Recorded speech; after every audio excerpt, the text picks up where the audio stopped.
नमस्कार, आप देख रहे हैं सिटी पोस्ट लाइव। मैं हूं Abhishek Mishra. City post live देखने का क्या फायदा होता है हम आपको समझाते रहे हैं और जाहिर है अब आप समझने लगे हैं, क्योंकि चुनाव का मौसम है और लगातार हम जो राजनीतिक आकलन कर रहे हैं, राजनीतिक भविष्यवाणियां कर रहे हैं, वो सच साबित हो रही है और बिल्कुल सिलसिलेवार तरीके से सच साबित हो रही है। एनडीए ने अपने सीटों का ऐलान कर दिया, अपने प्रत्याशियों के नाम का ऐलान कर दिया, सभी 39 प्रत्याशियों के नाम का ऐलान कर दिया। माफ कीजिएगा, एक प्रत्याशी का नाम का ऐलान नहीं हुआ है खगड़िया सीट से। तो हमने जो एनडीए के प्रत्याशियों के संभावित नाम आपको बताए थे, जो खबर दिखाई थी, उसी पर एनडीए ने कल मुहर लगाई और बिल्कुल प्रत्याशी वही हैं जिसके बारे में हमने आपको पहले ही बता दिया था। अब आज आरजेडी ने अपने 2 प्रत्याशियों के नाम का ऐलान किया है। रामचंद्र पूर्वे ने राजद कार्यालय में प्रेस कॉन्फ्रेंस की है और ऐलान किया है कि बुलो मंडल भागलपुर से राजद के उम्मीदवार होंगे और बांका से जयप्रकाश नारायण यादव राजद के उम्मीदवार होंगे। जयप्रकाश नारायण यादव पूर्व केंद्रीय मंत्री भी रहे हैं और हमारे सहयोगी आशुतोष ने आपको यह खबर पहले ही दिखाई थी कि यही 2 उम्मीदवार होंगे। भागलपुर से बुलो मंडल उम्मीदवार होंगे और बांका से जयप्रकाश नारायण यादव उम्मीदवार होंगे। तो एक बार फिर सिटी पोस्ट लाइव की खबर पर मुहर। राजद कार्यालय में प्रेस कॉन्फ्रेंस करते हुए रामचंद्र पूर्वे ने क्या कहा है, पहले उसको सुन लीजिए। किशनगंज, कटिहार और पूर्णिया सभी आपस में मतैक्य हुआ। मतैक्य के आधार पर किशनगंज, कटिहार और पूर्णिया कांग्रेस के खाता में और भागलपुर और बांका जो है वह राष्ट्रीय जनता दल के खाता में है।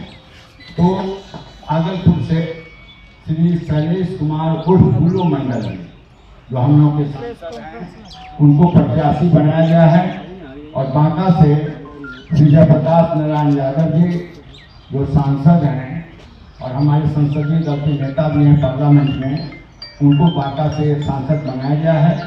और जहाँ तक किशनगंज, कटिहार और पूर्णिया, वह मतलब श्री हरकू झा जी जो कांग्रेस के हमारे प्रतिनिधि के रूप में, प्रदेश के प्रवक्ता के रूप में यहाँ पर उपस्थित हैं, वह बतला रहे हैं।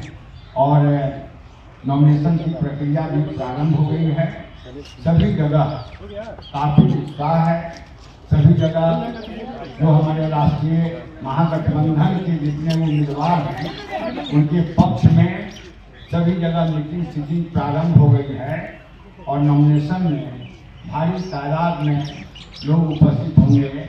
और सभी लोगों ने संकल्प कर लिया है कि इस बार महागठबंधन के जो भी उम्मीदवार हुए भी कैंडिडेट महागठबंधन के किसी पार्टी से, पार्टी की आइडेंटिटी लोगों के दिमाग में नहीं है।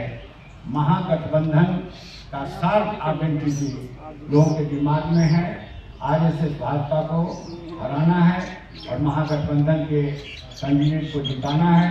इसी संकल्प को लेकर करके हमारे महागठबंधन के जितने भी दल के प्रत्याशी का जो नामांकन हो रहा है, राइट फ्रॉम पंचायत और बूथ स्तर से लेकर करके जो पार्लियामेंट तक के सभी जो हमारे शुभचिंतक हैं, वर्कर हैं, वोटर्स हैं, भारी संख्या में पहुंच रहे हैं। तो अब हम आग्रह करेंगे हम माननीय श्री हरकू झा जी का कि किशनगंज, कटिहार और पूर्णिया की जो स्थिति है उसे समझना है। मित्रों, सबसे पहले आप लोगों को धन्यवाद, आप यहाँ आए हैं और अपने सहयोगी मित्रों को भी आभार, बेटी को भी आभार। हम यहाँ आने से पहले हमको शक्ति सिंह गोहिल जी जो हमारे बिहार के प्रभारी हैं, मदन मोहन झा जी जो हमारे अध्यक्ष हैं और सदानंद सिंह जी जो सीएलपी के लीडर हैं, तीनों ने संबित जो हमको कुछ कहा है वो मैं आपके सामने में रख रहा हूँ। जो सीट की घोषणा की गई है किशनगंज, कटिहार, पूर्णिया, ये कांग्रेस को दी है। यही बात जो कहे हैं वो सच है। और जहाँ तक कैंडिडेट का बात है, अभी हमारी दिल्ली में स्क्रीनिंग कमेटी की बैठक हो रही है। हमारी पार्टी की कुछ प्रक्रिया और नियम है, उसी के तहत हमारे कैंडिडेट घोषित होंगे। अभी किसी सीट की घोषणा करने के लिए हमको कहा गया है।